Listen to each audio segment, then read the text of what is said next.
Connor McDavid makes his return as the Oilers let another one get away. Hey everyone, welcome into Oil Spills. This episode brought to you by Milani Plumbing and Heating, Edmonton's first choice when it comes to plumbing and heating. Rob Wong joined alongside by Gerry Moddejonge of the Edmonton Journal.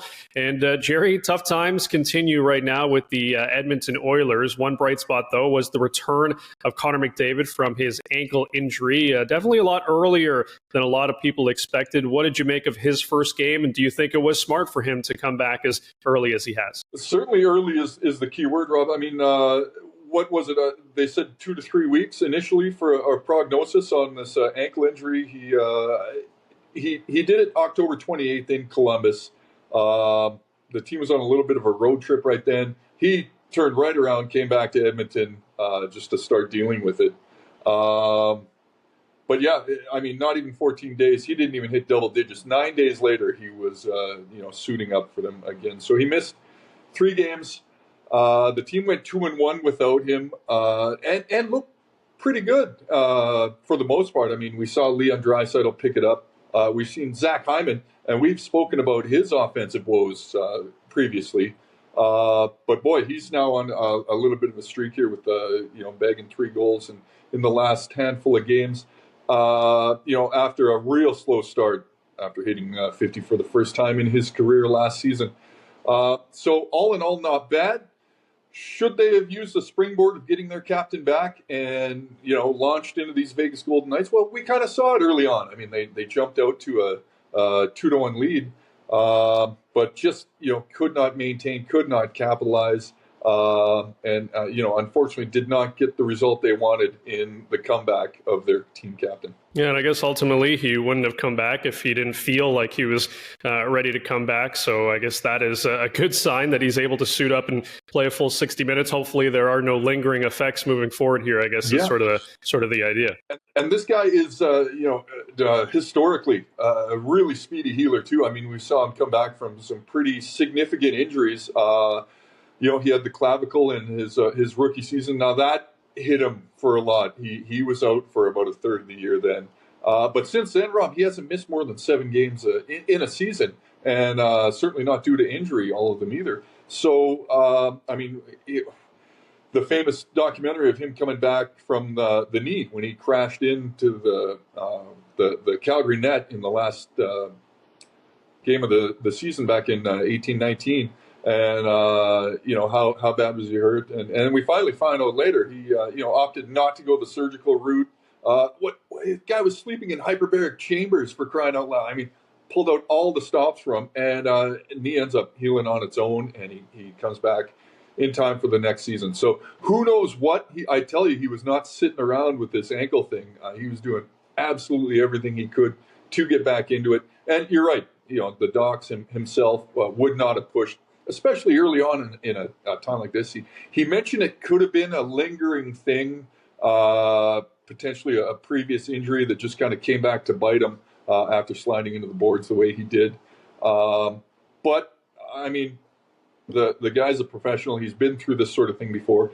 And, no doubt he was ready to come back and play. And he looked fine. Yes, he didn't put up the usual, multiple-point game as we're used to seeing from Connor McDavid. But, that was a good Vegas Golden Knights team they were up against, and his presence certainly made a difference. All right, I don't want to sound like a broken record, but we got to talk about the elephant in the room, and that, of course, has been the offense and the struggles for this team early on.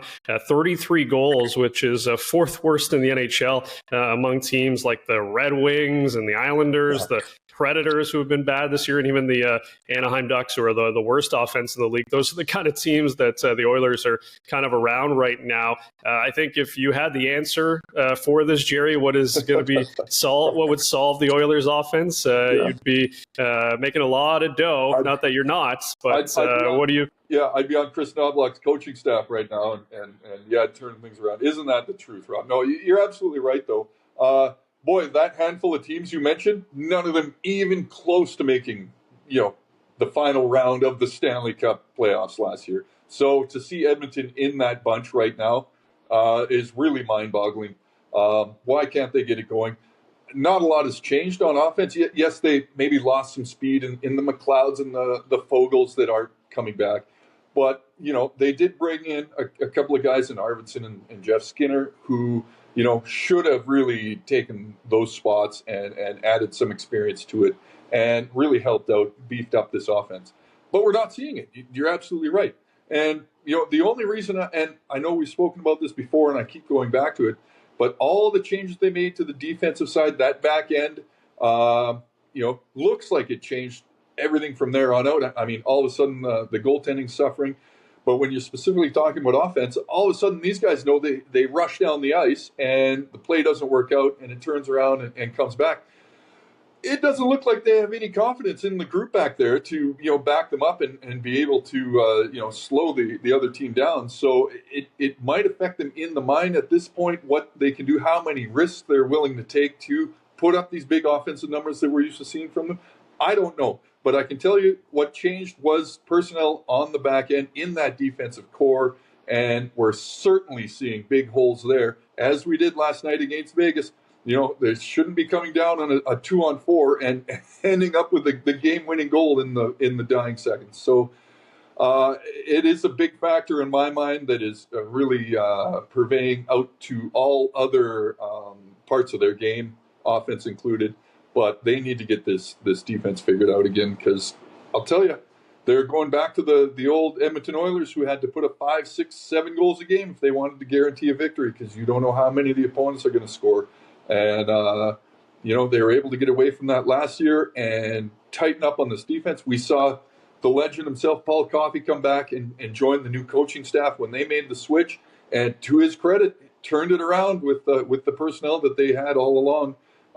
But now that they've just got some new bodies back there, it is taking a long time to readjust, and maybe they don't have what it takes to get back to that point again. It certainly doesn't look like it right now. Yeah, definitely does not look like it right now, but there is a long track record for some of these star players on the Oilers, so maybe there is light at the end of the tunnel, but time will tell. As always, leave your thoughts in the comment section below. For Gerry Moddejonge, I'm Rob Wong. Thanks for watching, and we'll talk to you next.